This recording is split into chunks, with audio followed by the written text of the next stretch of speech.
السلام عليكم ورحمة الله وبركاته. ازيكم عاملين ايه؟ النهاردة ان شاء الله هنعمل مع بعض البوريك التركي او اصابع الجلاش باللحمة المفرومة بطريقة سهلة وبسيطة جدا جدا، وان شاء الله هتعجبكم. هنحضرها مع بعض بطريقة مميزة جدا، هيطلع معاكي مورق وطري وطعم قوي جدا فوق الخيال صراحة. يلا بينا ندخل على المقادير وطريقة التحضير، بس قبل ما ندخل عليها ما تنسوش تعملوا لي لايك وشير وكومنت، واللي اول مرة يتابع قناتي على اليوتيوب يعمل لي اشتراك في القناة ويفعل زر الجرس عشان يوصله كل جديد.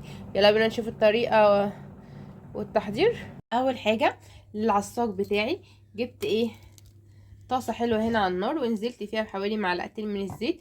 وانا ساعات لو في طاسه تيفال ما بحطش زيت اصلا، مش بعتمد على الدهون اللي نازله من اللحمه، بس الطاسه دي سلس. فنزلت فيها بمعلقتين كده من الزيت. هبدا انزل بالبصل بتاعي اللي انا فرمته حوالي 3 بصلات للنص كيلو. نزلت اهو بالبصل بتاعي وانا بفرمه كده. حطيت عليه فصين توم كده او فص، يعني حسب الرغبه بتاعتك. طبعا انا كنت من اعداء ان انا احط بصل كتير للعصاج، يعني كنت بكتفي ببصلايه عن نص كيلو. وبعدين حد قال لي لا، ده حلاوه البصل في العصاج بيديله طعم، كل ما تكتري كل ما يديله. فانا عملت 3 بصلات متوسطين مش كبار. تمام اهو. هفضل اخليه كده على البوتاجاز لغايه لما يتحول كده للون المستكاوي، وهننزل باللحمه بتاعتكم معاكم الخطوه الثانيه. اهو البصله بتاعتي اتحولت للون المستكاوي اللي انا قصدي عليه اهو. هبدا اعمل ايه بقى؟ انزل باللحمه المفرومه بتاعتي. ده نص كيلو من اللحمه المفرومه اهو. هبدا اجيب كميه تانية بايدي، مش هحط اي بهارات خالص دلوقتي. اول ما احس ان هو داخل على سوا هحط البهارات. تمام اهو. هبدا اقلب الكلام ده كله مع بعض واسيبه لغايه تمام العصار. اهو يا جماعه بدأ اهو دخل على سوا، يعني هي ما استوتش لسه بس داخله. هبدأ انزل في الفلفل الاسود بتاعي والتمليحه بتاعتي بسم الله اهو. بس كده وهقلب، ودقيقتين كده اسمع صوت الشكشكه هطفي عليها. تمام. انا بالنسبه للعصاج بالذات ما بحبش العب بالبهارات كتير، عايزه احس بطعم اللحمه يا دوبك، الملح والفلفل، مش عايزه بهارات تضيع لي طعم اللحمه بتاعي. تمام اهو يا جماعه معانا. طبعا انا عصقت اللحمه، هبدا الف الجلاش السيجار بتاعنا او صوابع الجلاش. جبت سمنه كده بفرشه، هدهن كده طبقه طبقه كده قدامكم. بسم الله. هاخد طبقه واشيل الباقي كده عشان ما ينشفش على جنب، واغطيه بحاجه اهو. هتغطى كده بالورقه بتاعته عشان ما ينشفش اهو. جبت ورقه، هبدا اعمل كده بسم الله. هجيب جنبي المفروم بسم الله كده اهو. الخطوة دي مهمة جدا عشان تدينا التوريقة بتاعت الجلاش بتاعنا وتخليه كده مقرمش وحلو. تمام. ممكن تستغني عنها عادي لو اللحمة فيها دهون كافية اهو. هبدأ احط كده. طبعا الخطوة دي للناس المبتدئين اهو، بس حلو خالص.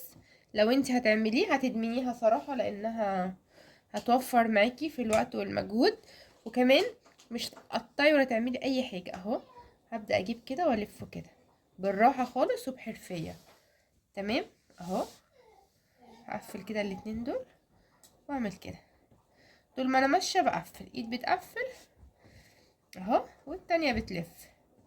تمام اهو معانا اهو.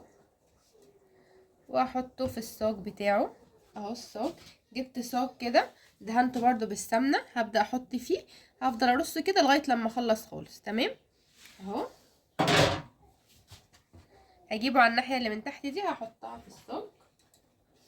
بعد ما اخلص الكمية اللي معايا هبدأ اقطعه خالص.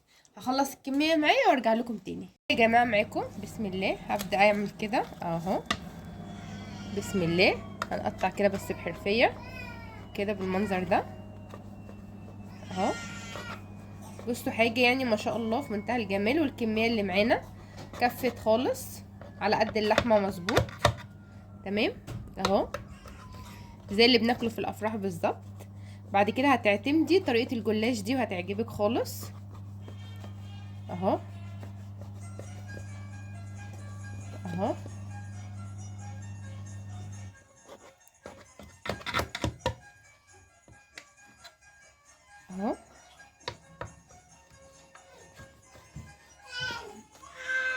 تمام اهو. اهو يا جماعه اهو يا جماعه تمام متقطعه. هبدا بقى اجيب ايه لبن وبيض معاكم اهو.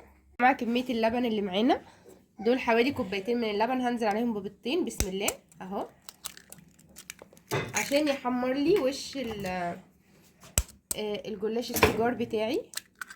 وهبدا انزل عليهم بفلفل اسود رشه كده اهو.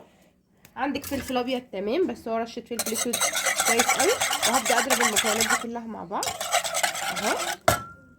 اهو يا جماعه هبدا اسقي الجلاش بتاعنا بسم الله اهو بالبيض واللبن اهو معاكم.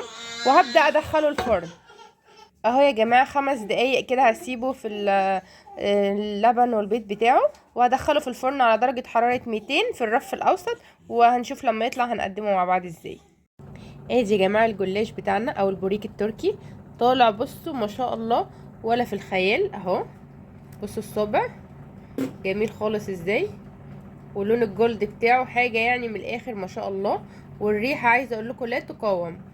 ما تنسوش بقى لو عجبكم الفيديو بتاعنا تعملوا لي لايك وشير وكومنت، واللي اول مره يتابع قناتي في اليوتيوب يعمل اشتراك في القناه ويفعل زر الجرس عشان يوصلي كل جديد. يا جماعه سبسكرايب يا ريت تدوسوا لي عليها فضلا وليس امرا. والى اللقاء في فيديوهات اخرى.